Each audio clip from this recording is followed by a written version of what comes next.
Салем достар, сіздермен бірге Сапар ТВ арнасы. Бүгін біз сіздерге петличканы қалай қолдану керек екенін түсіндіретін боламыз. Ендеше кеттік! Ашам дегенше біздің арнаға подписка жасап қойыңыз және қоңыраушаны басуды ұмытпаңыз. Енді петличканы аламыз. Егер сіздің переходниңіз Type-C болмаса, Lightning болса, онда лайк алып тастайсыздар да орнына Lightning саласыздар. Lightningті қалай саламыз? Мына жерде стрелка көрсетілген. Сол стрелкаға осылай кигіземіз.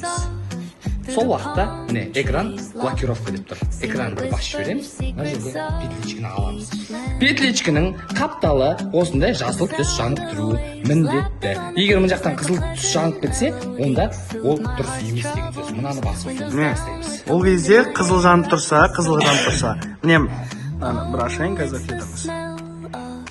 Міне мынаны бір аштық, мынаны бір қаптал. Астында мынау қосылып тұрмау керек, мынау өшіп тұру керек. Сосын мына рек дейтінде өшіп тұрады. Сосын мынау ашық тұрады, мынау дауысты өшіртсай дейтін тема. Міне осылайынан тұрады. Міне экранды қалай қолданамыз? iPhone-ның астынан жоғарысынан түсетін сияқты қылып, міне былай жоғары көтереміз, былай түсіреміз. Енді қараңыз. Мына эквалайзерді көрсетіп жүрші, дауыс жазып тұр мына қараңыз. Бір.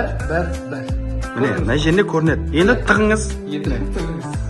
Көрдіңіз бе достар? Петличканы беріңіз. Міне кейіңіз. Сосын бір ескеретін жағдай, мынаның артындағы мынауы міне ровно болып тұрады. Мынаны бір шығарып көрсетші жаңағы. Сол кезде тимей қалатынын көрсете ғой. Міне қараңыз. Егер сіз, міне қараңыз, былай салайын. Егер сіз былай міне бүйтіп отырған кезде мынау бүйтіп шығып кетеді, көріп тұрсың ғой, міне шығып кетті көрдіңіз бе? Бұл шықпау керек. Сол үшін оны қалай саламыз? Мына до конца былай тығылып тұру керек. Өздеріңіз көріп тұрғандай. Осылайынан мынаны былай саламыз міне. Мына қолмен мына жерден ұстаймыз да осылай итереміз. И міне осындай петличка шығады, қосылды деген. Содан соң петличканы ұстаңыз, бір деп сөйлейсіз. Құрметті ботимыз. Камераға кіреміз, видеоға кіреміз. Сөйлейміз. Индустрия жасасын. Енді егер былай кірген кезде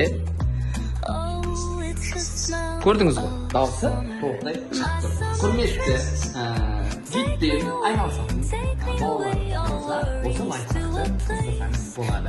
Достар, сіздерге бұл ақпарат пайдалы болса, лайк пен подписать етіп қойыңыздар. Ендеше келесі бөлімде сіздерді күтеміз.